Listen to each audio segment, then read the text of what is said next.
जरा कल्पना करने की कोशिश करते हैं।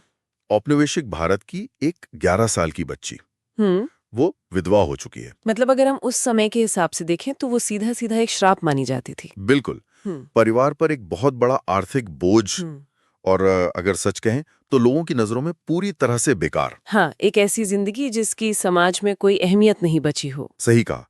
लेकिन क्या हो अगर मैं कहूं कि साहित्य की दुनिया में इसी बेकार मानी जाने वाली बच्ची को एक ऐसे हथियार के रूप में गढ़ा गया जिसने पुरुष वर्चस्व और समाज की खोखली मान्यताओं के पूरे ढांचे को जड़ से हिलाकर रख दिया। ये सुनने में बहुत ही पावरफुल लगता है। है ना? हम्म और आज के इस गहन अध्ययन में हम कुछ ऐसा ही करने वाले हैं।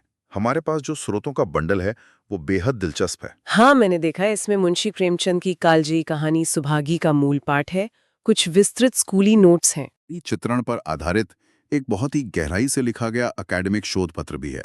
बिल्कुल। और देखो, इस पूरी सामग्री को खंगालने का हमारा मकसद सिर्फ पुरानी कहानियों के प्लॉट का सारांश देना नहीं है। तो फिर हम इसमें क्या डिकोड करने वाले हैं? हम ये समझने की कोशिश कर रहे हैं कि इन लेखकों ने कैसे महिलाओं को सिर्फ बेचारी या पीड़ित के सांचे से निकालकर उन्हें विद्रोह और आत्मनिर्भरता के प्रतीक के रूप में स्थापित किया। यानी जिसे हम आज के दौर में विमेन एम्पावरमेंट कहते हैं, उसकी जमीन इन कहानियों में कैसे तैयार हो रही थी, ये देखना है। एकदम सही। ये बहुत जरूरी है समझना। चर्चा में आगे बढ़ने से पहले ये स्पष्ट कर दें कि हमारे इन स्रोतों में जो भी सामाजिक या वैचारिक बातें हैं, हम निष्पक्ष रूप से सिर्फ उनका विश्लेषण कर रहे हैं। हम किसी भी विचारधारा का समर्थन या विरोध नहीं कर रहे हैं। हाँ, हमारा काम सिर्फ मूल सामग्री और शोध पत्रों में दिए गए तथ्यों को सामने रखना है। तो चलिए सीधा इस चर्चा में उतरते हैं। सुभागी की कहानी से शुरू करते हैं। इस कहानी की शुरुआत ही उस दौर के सामाजिक माइंडसेट को एक तरह की बिजनेस एनालॉजी की तरह पेश करती है। बिजनेस एनालॉजी मतलब आप पिता तुलसी महतो के नजरिए की बात कर रहे हैं? हाँ, तुलसी महतो के लिए बेटा रामू एक एसेट है, एक ऐसी संपत्ति जिसके जन्म पर वो कर्ज लेकर जश्न मनाते हैं। और बेटी सुभागी को एक डिप्रिशिएटिंग एसेट या कहें तो लाइबिलिटी मान लिया जाता है। बिल्कुल। उसके जन्म पर एक कौड़ी तक खर्च नहीं की जाती, उसे महज एक पूर्व जन्म का दंड समझ लिया जाता है। ये एसेट और लाइबिलिटी वाली बात ना इस पूरी कहानी का मुख्य ढांचा है। तुलसी महतो का परिवार उस पूरे समाज का एक छोटा सा लूप है, जहां इंसान की अहमियत सिर्फ इस बात से तय होती थी कि वो भविष्य में परिवार के लिए कितनी आर्थिक सुरक्षा लाएगा। सही कहा। समाज की नजर में एक बेटा जमीन का वारिस है और बुढ़ापे का सहारा है। लेकिन कहानी का मैकेनिज्म यहीं पलटता है। कैसे पलटता है? जिसे रत्न समझकर पाला गया था ना, हाँ। वही रामू बड़ा होकर स्वार्थी और कामचोर निकलता है। वो उसी जमीन और संपत्ति का बंटवारा कर लेता है। अरे बाप रे। और दूसरी तरफ वो 11 साल की बच्ची, हाँ, वही सुभागी, जिसे सिर्फ एक दंड समझा गया था। जब वो विधवा होती है तो वो टूटकर बिखरने के बजाय पूरे घर और खेतीबाड़ी का बोझ अपने कंधों पर उठा लेती है। यहाँ मुझे थोड़ा रुक कर एक सवाल पूछना है। हाँ। मुझे यहाँ थोड़ा क्रिटिकल होने दीजिए। हाँ हाँ, बताइए। देखो, सुभागी दिन भर चिलचिलाती धूप में खेत में कमर तोड़ मेहनत कर रही है और रात में 4 पसेरी आटा पीस रही है। और ये सब वो सिर्फ इसलिए कर रही है ताकि वो अपने मृत पिता का कर्ज चुका सके और गांव के मुखिया सज्जन सिंह की नजरों में सम्मान पा सके। हाँ, कहानी में ऐसा ही बताया गया है। तो क्या ये सिर्फ एक महिला के दुख और उसके अमानवीय संघर्ष को महान बताने की कोशिश नहीं है? क्या हम उस पितृसत्तात्मक ढांचे को ग्लोरीफाई नहीं कर रहे, जहां एक औरत को अपनी अहमियत साबित करने के लिए खुद को मिटाना पड़ता है? ये बहुत ही शानदार सवाल है और पहली नजर में ये बिल्कुल ऐसा ही लगता है कि यहाँ सिर्फ दुख का महिमा मंडन हो रहा है ना? मतलब ऐसा लग रहा है कि एक बेचारी लड़की को महान बना दिया गया है। लेकिन अकादमिक पेपर इसका एक बिल्कुल अलग विश्लेषण देता है। पेपर के अनुसार सुभागी ये सब किसी की सहानुभूति पाने के लिए नहीं कर रही है। तो फिर उसका मकसद क्या था? वो दरअसल अपनी आर्थिक स्वायत्ता यानी अपनी इकोनॉमिक ऑटोनॉमी खरीद रही है। जरा उस दौर के बारे में सोचने वाली बात है जब महिलाओं का अपना कोई बैंक खाता नहीं होता था। हाँ, उनके नाम पर कोई जमीन भी नहीं होती थी। बिल्कुल।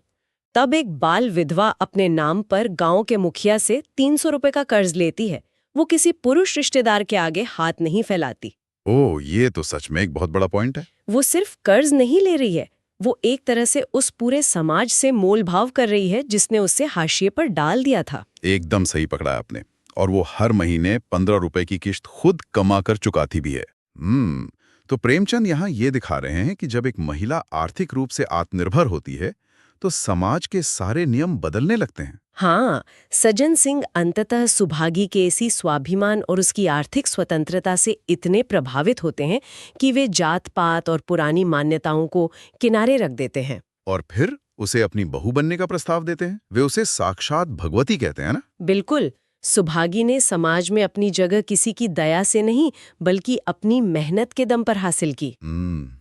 तो ये महज एक आदर्श बेटी की कहानी नहीं है, ये एक आर्थिक बगावत की कहानी है। सही कहा, एक बहुत ही खामोश लेकिन असरदार बगावत। लेकिन अगर हम इस आर्थिक स्वायत्तता से थोड़ा आगे बढ़ें तो एक और सवाल सामने आता है।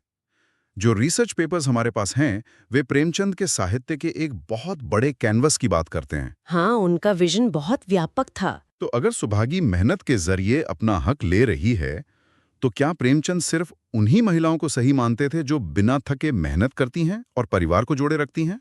आपका मतलब है कि क्या उनके साहित्य में उन महिलाओं की कोई जगह थी जो व्यवस्था से सीधा टकराती हैं? बिल्कुल। क्या कोई विद्रोही आवाज भी थी उनके साहित्य में? देखो, अगर हम प्रेमचंद के शुरुआती दौर की कहानियों को देखें तो ऐसा लग सकता है कि वे महिलाओं को एक आदर्श रूप में ही देखना चाहते थे। जहां वो सिर्फ त्याग की मूरत होती हैं। हाँ, लेकिन जैसे जैसे हम उनके बाद के और अधिक परिपक्व साहित्य की ओर बढ़ते हैं, विशेष रूप से गोदान की तरफ, तो यह धारणा पूरी तरह से टूट जाती है। अच्छा, वहाँ क्या बदलाव दिखता है? वहां महिलाएं सिर्फ सहने वाली मूर्तियां नहीं हैं, वे पूरी तरह से विद्रोही हैं। मुझे यहाँ धनिया का चरित्र याद आ रहा है। हाँ, वो इसका सबसे सटीक उदाहरण है। बिल्कुल। धनिया तो एक ऐसा किरदार है जिसे कोई दबा नहीं सकता। हाँ, वो पूरे गांव से लड़ जाती है, साहूकारों से भिड़ जाती है और पुलिस के सामने तनकर खड़ी हो जाती है। वो सामंतवाद और पूंजीवाद के उस गठजोड़ के खिलाफ एक अकेली आवाज है जो किसानों को चूस रहा था। लेकिन धनिया तो फिर भी एक किसान महिला के यथार्थ को जी रही थी। हाँ, और इसी पर अकादमिक शोध जिस चरित्र की सबसे ज्यादा चर्चा करता है वो कोई किसान महिला नहीं है, वो है गोदान की ही मीनाक्षी। मीनाक्षी, उसके किरदार में ऐसा क्या खास था? मीनाक्षी का चरित्र एक ऐसा शॉक वैल्यू लेकर आता है जिसकी कल्पना उस समय के समाज ने शायद ही की होगी। वो अखबार पढ़ती है, महिला संगठनों में जाती है। मतलब वो अपने अधिकारों के प्रति पूरी तरह जागरूक थी। बिल्कुल, और शोध पत्र एक बहुत ही दिलचस्प शब्द का इस्तेमाल करता है उसके लिए, राइट टू फील, यानी महसूस करने का अधिकार।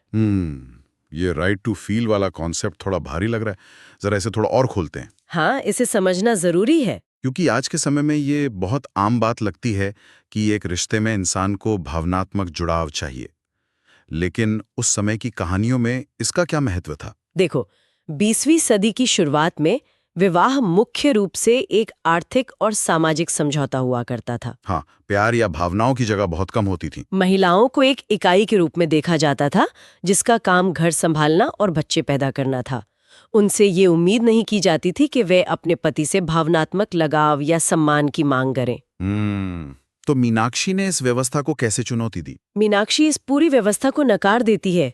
जब उसका पति शराब पीकर अय्याशी करता है और उसे एक इंसान के रूप में सम्मान नहीं देता, तो मीनाक्षी चुपचाप रोती नहीं है। पर वो क्या करती है? वे अपने महसूस करने के अधिकार का इस्तेमाल करती है और सिर्फ वैचारिक तौर पर नहीं, शोध पत्र याद दिलाता है कि वह अपने उस शराबी पति की जमकर पिटाई करती है। अरे वाह, सच में ये तो उस दौर के हिसाब से बहुत ही क्रांतिकारी कदम था। बिल्कुल, और सबसे कमाल की बात यह है कि लेखक उस कृत्य को बिना किसी मॉरल जजमेंट के पेश करते हैं। मतलब प्रेमचंद मीनाक्षी को विलन नहीं बनाते? एकदम नहीं।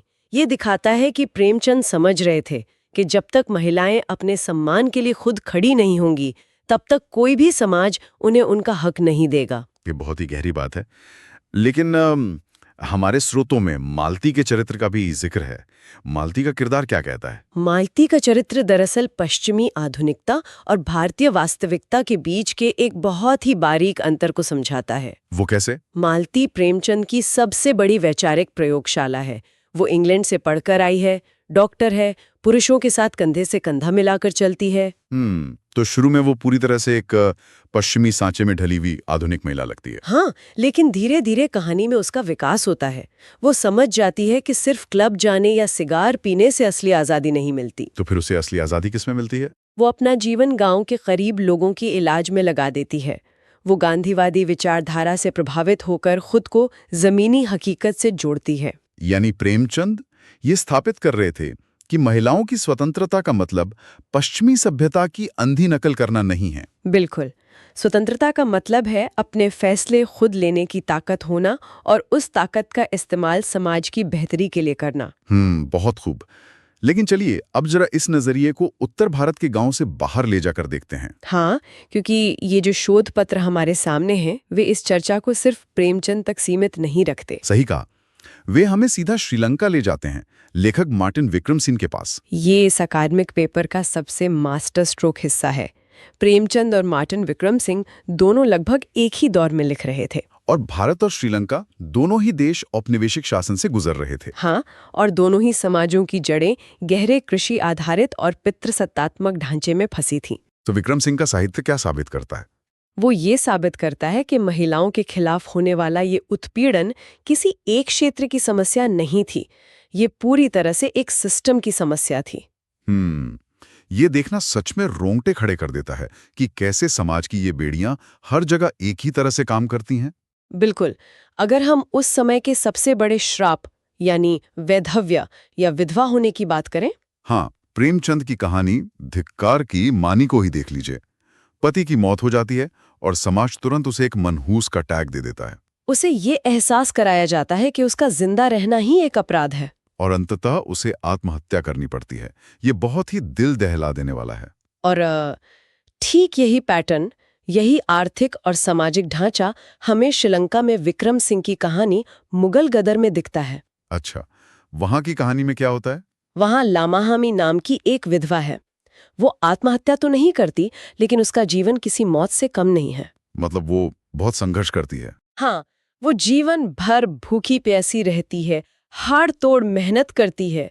और आपको पता है वो ये सब क्यों कर रही है? क्यों? सिर्फ इसलिए ताकि वो अपनी बेटी की शादी के लिए दहेज जुटा सके।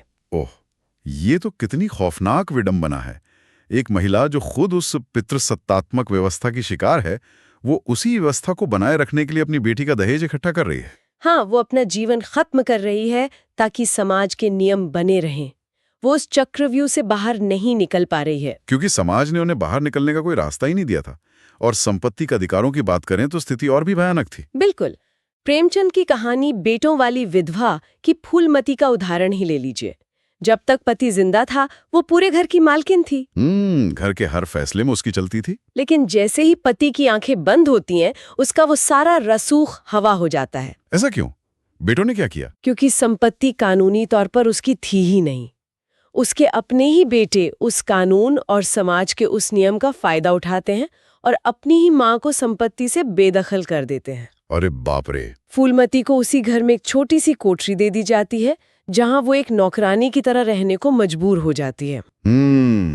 यही वो जड़ है जिस पर ये दोनों लेखक प्रहार कर रहे थे। एक महिला की अपनी कोई पहचान, अपना कोई वजूद नहीं था। सही कहा। उसका वजूद सिर्फ इस बात पर निर्भर था कि उसका पिता, उसका पति या उसका बेटा उसे कितनी अहमियत देता है। और जब समाज महिलाओं को संपत्ति रखने का अधिकार नहीं देता, उन्हें आर्थिक रूप से पंगु बना देता है, तो उसका सबसे घिनौना रूप हमें वेश्यावृत्ति के रूप में देखने को मिलता है। हाँ, और इन अकादमिक पेपर्स में इस बात पर बहुत जोर दिया गया है कि दोनों लेखकों ने इस विषय को कितनी बेबाकी से उठाया है। वेश्यावृत्ति के मुद्दे पर तो प्रेमचंद ने समाज के उस नकली नैतिक आवरण को पूरी तरह से चीर कर रख दिया था। मुझे उनकी कहानी वेश्या का वो हिस्सा याद आ रहा है जहाँ माधुरी खत लिखती है। बिल्कुल, माधुरी नाम की पात्र एक बहुत ही रसूखदार इंसान सरदार साहब को एक खत लिखती है। उस खत में वो सीधा सवाल पूछती है कि जिन औरतों पर तुम रात के अंधेरे में अपना रेशम, सोना और पैसा लुटाते हो, हाँ, क्या अपनी बहन या बेटी को उस बाजार में बैठने की इजाजत दोगे? ये सिर्फ एक खत नहीं है, ये पूंजीवाद और पितृसत्ता की उस दोहरी मानसिकता पर एक सीधा हमला है। मतलब पुरुष वर्ग ही उस बाजार का निर्माण करता है, वही उसका ग्राहक है। हाँ। और फिर वही पुरुष दिन के उजाले में इज्जतदार बनकर उस औरत को पापी और कलंकित ठहराता है। और यही सेम पैटर्न, यही हिपोक्रेसी हमें श्रीलंका में भी दिखाई देती है। बिल्कुल। विक्रम सिंह की कहानी पवुकारेआट गेलगैसिम का वो दृश्य बहुत ही शक्तिशाली और विचलित करने वाला है। उस कहानी में क्या होता है? एक गर्भवती वेश्या बस में सफर कर रही है। उसे अचानक प्रसव पीड़ा शुरू हो जाती है। और बस के लोग क्या करते हैं? मदद करते हैं? बिल्कुल नहीं। बस में बैठे लोग जो समाज के तथाकथित सभ्य नागरिक हैं, कोई सहानुभूति नहीं दिखाते। तो वे क्या करते हैं? वे उसे तुरंत बस से बाहर फेंक देने की बात करते हैं, उसे गालियां देते हैं, उसे समाज के लिए एक कलंक बताते हैं। ये तो बहुत ही क्रूर है। ये दृश्य बहुत गहरा है क्योंकि यह दिखाता है कि समाज गलती करने वाले सिस्टम या उन पुरुषों से सवाल नहीं करता जो उस वेश्यावृत्ति के लिए जिम्मेदार हैं।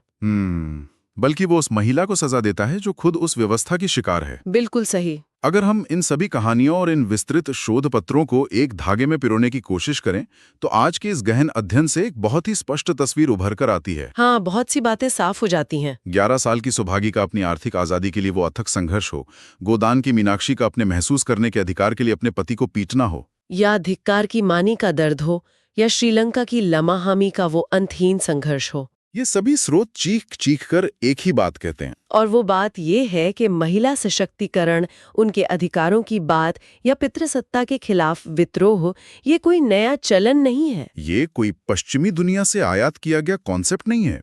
ये हमारे अपने साहित्य की, हमारे अपने इतिहास की जड़ों में बहुत गहराई से मौजूद है। एकदम सही।